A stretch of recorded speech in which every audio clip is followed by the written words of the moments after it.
Assalamualaikum warahmatullahi wabarakatuh. Jadi untuk mata kuliah statistika dan probabilitas, pada pertemuan kali ini akan dibahas mengenai korelasi pada regresi linear sederhana yang akan menjadi materi pada pertemuan ke-11 ini. Secara umum, analisis korelasi merupakan analisis untuk mengukur suatu tingkat atau kekuatan hubungan linear antara dua variabel. Nah, setiap kejadian, baik kejadian ekonomi maupun kejadian lainnya, pasti ada faktor yang menyebabkan terjadinya kejadian-kejadian tersebut.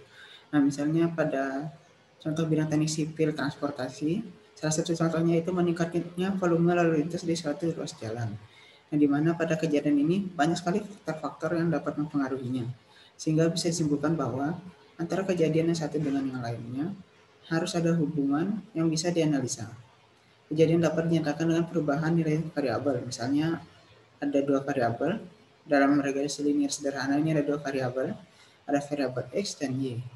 Nah, jadi misalnya x ini dapat dianggap sebagai variabel jumlah kendaraan. Maka naik turunnya kendaraan dapat dinyatakan dengan perubahan nilai x.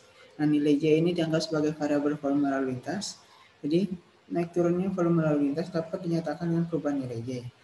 Dengan demikian, hubungan antara dua kejadian dapat dinyatakan dengan hubungan dua variabel, yaitu antara variabel x dan variabel y. Untuk korelasi linear sederhana itu ada dua pengukuran. Yang pertama itu koefisien korelasi atau dilambangkan dengan R kecil. Itu ukuran hubungan linear perubahan x dan y. Nilai koefisien korelasi ini paling sedikit yaitu negatif 1 dan paling besar yaitu 1. Jadi kalau R sama dengan koefisien korelasi, maka nilai R dapat dinyatakan sebagai berikut. Yaitu nilai R berada di antara nilai negatif 1 dan 1. Di mana R yang bernilai 1, hubungan X dan Y sempurna dan positif. Nilai R sama dengan nilai 1, hubungan X dan Y sempurna dan negatif. Nilai R mendekati per 1, hubungan sangat kuat dan positif. Nilai R mendekati negatif 1, hubungan sangat lemah dan negatif.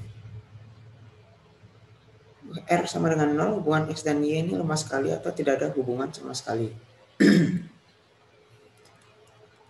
Yang kedua yaitu koefisien determinasi sampel atau dilambangkan dengan R besar, yaitu R kecil dikuadratkan. Merupakan ukuran proporsi kesegalaman total dari nilai perubahan Y yang dapat dijelaskan oleh nilai perubahan X melalui hubungan linear. Nah, jadi rumus di bawah kanan ini merupakan rumus untuk menghitung R, di mana dapat dua variabel itu variabel X dan variabel Y. Dapat diperhatikan pada slide yang ditampilkan ini. Nah, jadi ada dua jenis hubungan, ada hubungan positif dan negatif. Nah, jadi kalau antara variabel X dan Y ada hubungan, maka bentuk diagram pancarnya adalah mulus dan teratur seperti gambar sebelah kiri ini. Dan sebelah kanan ini, nah ini memiliki hubungan tiap-tiap antara variabel X dan Y-nya. Di mana pada gambar sebelah kiri ini menunjukkan hubungan positif. Karena diagramnya ini dimulai dari kiri bawah hingga ke kanan atas. Nah, jika yang di kanan ini menunjukkan korelasi hubungan negatif, karena bentuk diagramnya ini berawal dari kiri atas dan menuju ke kanan bawah. Apabila bentuk diagramnya tidak teratur, artinya kenaikan atau penurunan X pada umumnya tidak diikuti oleh naik turunnya Y, dikatakan dengan kata lain X dan Y tidak berkorelasi. Jadi bentuk dua grafik ini atau dua bentuk diagram ini merupakan bentuk untuk suatu hubungan yang berkorelasi lemah bahkan tidak berkorelasi sama sekali karena hampir tidak berbentuk.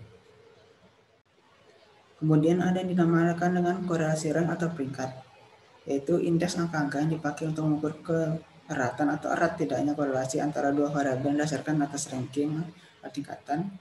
Koefisien korelasi rang dirumuskan sebagai berikut ini, lambangnya juga R, di mana DI ini merupakan selisih dari pasangan rang KI dan N banyaknya pasangan rang.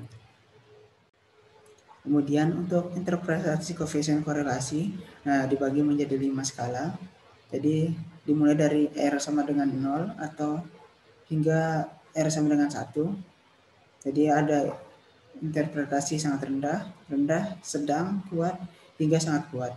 Jadi semakin mendekati 1, nilai R semakin mendekati 1, maka interpretasi koefisien korelasinya ini semakin kuat antara variabel X dan Y. Namun jika hampir mendekati 0, maka interpretasinya ini sangat rendah untuk hubungan antara variabel X dan variabel Y. Berdasarkan Sugiono tahun 2010.